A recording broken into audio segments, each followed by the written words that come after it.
वैसे तो भगवान शिव के बहुत से भक्त थे। श्री राम, रावण, नंदी, खुद भगवान विष्णु जी भी उनके भक्त थे। लेकिन भगवान शिव का एक ऐसा भी भक्त था जो बहुत ही भोला भाला था, जिसकी भक्ति से प्रसन्न होकर भगवान शिव ने उसे नाम दिया कनप्पा नैयनार। एक प्रचलित कथा के अनुसार कनप्पा नैयनार एक शिकारी था। एक बार वह एक जंगल में शिकार करने के लिए गया। तभी वहां उसे एक मंदिर मिला जिसमें एक शिवलिंग था।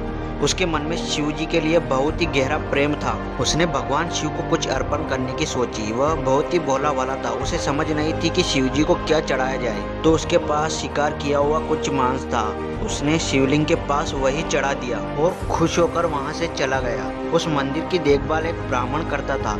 उसने भगवान के मंदिर में देखा वहां मांस पड़ा हुआ था। पहले तो वो सोच में पड़ गया कि भगवान के मंदिर में मांस कहां से आ गया। फिर उसने सोचा शायद कोई जानवर लेके आ गया होगा। उसने वहां की सफाई की और चला गया। अगले दिन ब्राह्मण फिर आया। उसने फिर वहां मांस पड़ा हुआ देखा। उसे लगा ऐसा कैसे हो सकता है, और उसने फिर मंदिर की सफाई की और वहां से चला गया। अब कनप्पा वहां रोज आने लगा और मांस चढ़ाने लगा। एक दिन कनप्पा फिर आया और उसे लगा मंदिर काफी गंदा हो गया है, मंदिर की सफाई करनी चाहिए। उसने सोचा मेरे पास तो पानी लाने के लिए कुछ भी नहीं है, तो मैं मंदिर को साफ कैसे करूँगा।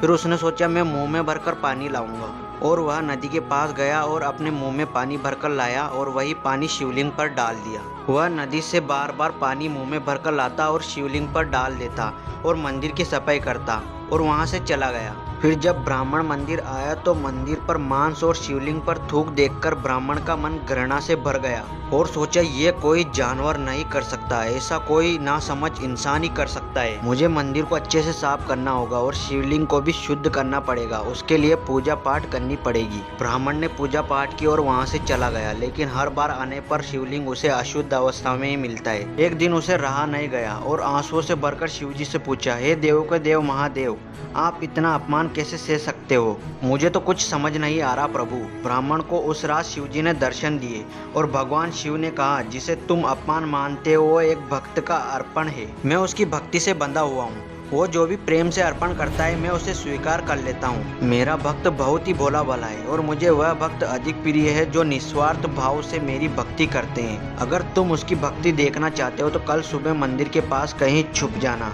अगले दिन ब्राह्मण मंदिर के पास झाड़ियों में छुप गया और शिकारी को देखने लगा। शिकारी मांस और पानी के साथ वहां आया। उसे यह देखकर आश्चर्य हुआ कि शिव हमेशा की तरह उसका चढ़ावा स्वीकार नहीं कर रहे हैं। शिकारी शिव जी से कहने लगा, भगवान मुझसे क्या गलती हो गई है? मैंने ऐसा क्या पाप कर दिया है जो आप मेरा चढ़ावा स्वीकार नहीं कर रहे हो? और फिर उसने देखा कि शिवलिंग की एक आंख में से रक्त रिस रहा था। उसने सोचा कि प्रभु की आंख में चोट लग गई है, तो शिवलिंग की आंख में जड़ी बूटी पीसकर लगाने लगता है। ब्राह्मण छिपकर यह देख रहा होता है, लेकिन रक्त जड़ी बूटी लगाने के बाद भी नहीं रुकता है। फिर उसने अपनी आंख देने का फैसला किया और अपनी एक आंख निकालकर भगवान शिव के शिवलिंग पर लगा दी और रक्त निकलना बंद हो गया। फिर दूसरी आंख में से भी रक्त निकलना चालू हो गया। उसने दूसरी आंख भी देने का फैसला किया, पर उसने सोचा कि मैं दूसरी आंख निकाल दूंगा तो इसे सही जगह पर लगाऊंगा कैसे। ब्राह्मण ये सब देखकर बोला, हे प्रभु, ये कैसा भक्त है जो अपनी आंखें अर्पण कर रहा है, इसका उद्धार कीजिए। फिर शिकारी ने सोचा कि मैं अपना एक पैर शिवलिंग की आंख की जगह पर लगा दूंगा और आंख फिर वहां लगा दूंगा। उसकी भक्ति को देखकर शिव जी वहां प्रकट हो गए। ब्राह्मण भी शिव जी के चरणों में गिर गया।